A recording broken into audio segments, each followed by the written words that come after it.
역시 가장 큰 문제는 이제 민주당 독점, 장기 독점 체제가 있는 것이죠. 그러니까 아니 뭐 민주당 독점이라도 잘만 하면 뭐 네. 괜찮습니다. 뭐 잘하면 누가 뭐라 그러겠습니까? 근데 이제 이게 많이 겹쳐 있는 거죠. 뭐 국민의힘의 어떤 부족함도 있었던 거고 또 노력 부족도 있는 거고요. 근데 이제 말씀하셨던 것처럼 민주당이 가지고 있는 독점적인 권한을 과연 좋은 사람들을 등용하는 데 썼냐. 그게 아니니까 사람들 화가 나시는 거거든요. 네.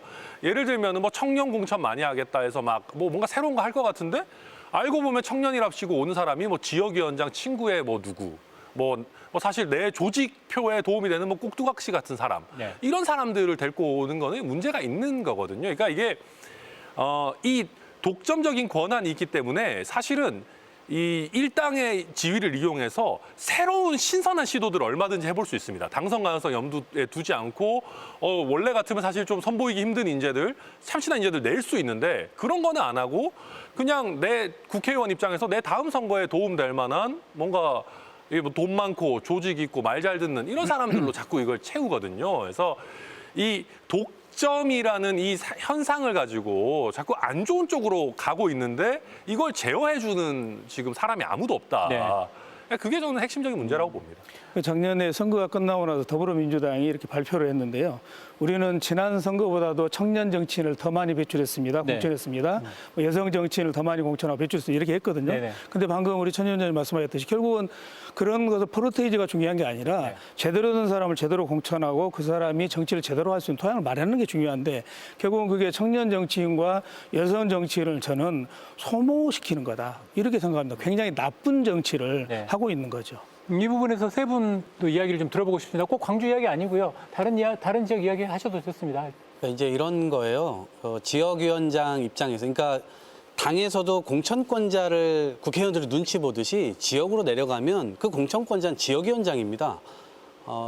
국힘은 뭐라고 표현하죠? 당협위원장. 당협위원장. 그러니까 당협위원장과 지역위원장의 눈치를 볼 수밖에 없는 거죠. 공천권자니까요. 뭐 이렇게 겉으로는 공천심사위원회도 만들고 이걸 다 하지만 사실은 내밀하게 들어가 보면 실제로 거기에서는 1차적으로 거르는 정도 혹은 의견을 다는 정도 이런 거의 수준에 그치고요. 결국은 지역위원장의 입김이 굉장히 세게 발현될 수밖에 없는 거죠. 그러다 보면 지역위원장 입장에서 내 말을 잘 듣는 사람이 필요한 것인지 나보다 훌륭한 청년 정치인이 왔어. 이 사람에게 공천을 줄 것인지 저는 전자로 갈 가능성이 크다고 봅니다. 그러니까 사실은 싹이 보이면 그 싹을 자르는 데 오히려 더 많이 활용되고 있기 때문에 사실은 괜찮고 훌륭한 청년들이 정치권으로 진입하기에는 굉장히 어려운 거죠. 이미 공천 과정에서조차 그런 분들은 이미 배제가 되거나 실제로 그런 사례들이 전국적으로 굉장히 많습니다. 네네. 네, 저도 사실 전국적으로 그걸 데이터로 많이 확인을 했다고 생각하는데요. 네. 후보자 수가 급감했습니다. 네. 수천 명이 급감했어요. 이전 선거에 비해서. 그 얘기는 뭐냐면 유능하고 실력 있는 사람들이 더 이상 정치를 할 생각을 안 한다는 겁니다. 내가 내 실력으로 저기를 돌파할 수 있다, 저기에 기회가 있다라고 하면 후보자 수가 늘지 않겠습니까? 네. 그런데 거꾸로 가고 있는 거죠. 그거는 이미 정치하려고 하는 사람들이 알고 있다는 겁니다. 저기에 가서 내가 실력으로 돌파를 해야 되는 게 아니라 공천권자, 밝은 말씀하신 뭐 지역위원장이라는 거 당협위원장한테 사실상 낙점을 받아야 된다. 네. 낙점을 받을 수 있는지 없는지 가서 먼저 타진해보고 안 될 것 같으면 미리 포기한다. 굳이 내가 거기 가서 고생할 필요가 없다. 이런 세태가 만들어지고 있는 거죠. 그게 숫자로 드러나고 있다고 생각합니다. 네. 근데 이런 상황들이 지속이 되다 보니까 결국은 방금 말씀하셨듯이 지역에서도 좋은 인재들이 많습니다. 청년 정치인도 있고 여성들도 있고 또 장애인도 있을 수 있고요. 자영업자 하시는 분들 중에도 정치를 꿈꾸는 분도 있을 수 있고 그러는데 결국 이제 이런 정치를 갈망하는 사람들이 도저히 이 철벽 같은 정치 장벽을 넘을 수 없다고 판단이 되니까 결국 포기하게 되거든요. 그러다 보니까 어떠냐면 법조인 출신들, 검사, 뭐 그 옛날에는 고관대장이라고 그랬죠. 네. 교수 출신, 뭐 의사, 중앙에서 장관하다가 아마 내년에도 또 문재인 정부도 장관하신 분들 뭐 내려온다 그래요. 뭐 이미 내려와 있고. 이제 그런 분들이 예. 근데 이제 그런 분들이 이제 지역에서 다시 둥지를 틀게 되는 물론 이제 이건 지방선거하고 조금 동떨어진 부분이 있습니다만 이제 그런 현상들이 자꾸 벌어지게 되는 거죠. 네. 일당 독재라는 진입 장벽이 청년 정치인들한테는 굉장히 생각 이상으로 크다라는 것이죠.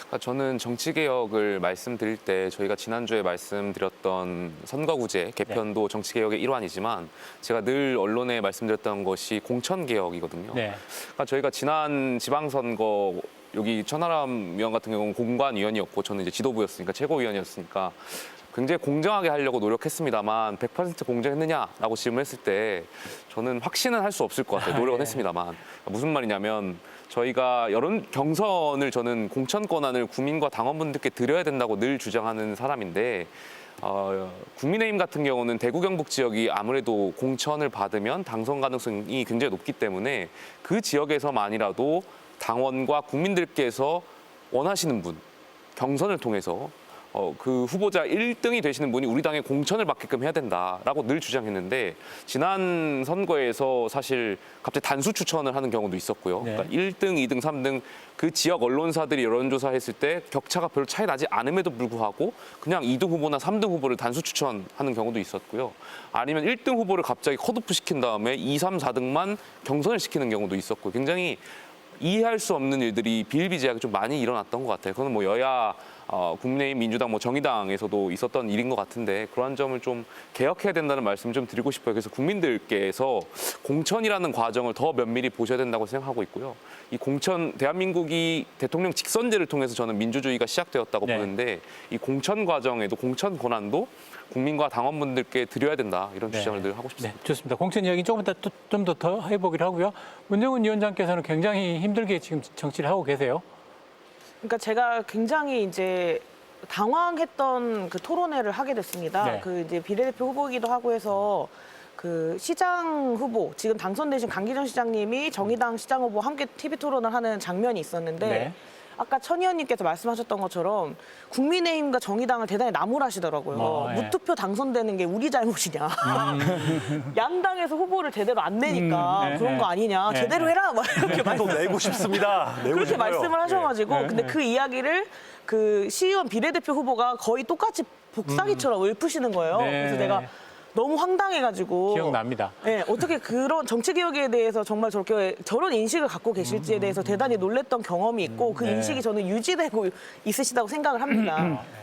왜냐면은 저는 지금 광주 정치를 단적으로 말하면 사급수라고 생각을 합니다. 마실 수 없기 때문에 시민들이 이 물바가지를 버려버리신 거예요. 그게 저는 무투표 당선이나 낮은 투표율로 나타났다고 보는데 여기에 깨끗한 물을 몇 바가지 더 넣는다고 해가지고 네. 이 사급수 물이 이제 빠르게 마실 수 있는 물로 바뀌는 게 아니거든요. 근데 이번 우리 광주 지방선거 결과가 어떻습니까? 좋은 시민사회 그 활동가들 네. 또 좋은 젊은이들 다 개혁공천이라고 하는 미명 아래 싹 다 긁어 모아가지고 네. 또다시 이 사급수 물에다가 지금 넣어놨습니다. 네네. 개인에 대한 어떤 호불호를 떠나가지고 구조적으로 이런 형태가 지속되는 거는 광주 정치 발전에도 유익하지 않고 그리고 우리 지역 정치인들이 큰 틀에서의 정치 개혁의 어떤 흐름에 노력하고 있지 않습니다. 네, 네. 그 비난을 받았던 그 시기에만 기자회견으로 면피하면서 정치 개혁하겠다고 말했지 그 뒤로 어떠한 작업들도 하고 있지 않다. 그 지점을 저는 좀 뼈아프게 지적드리고 싶습니다.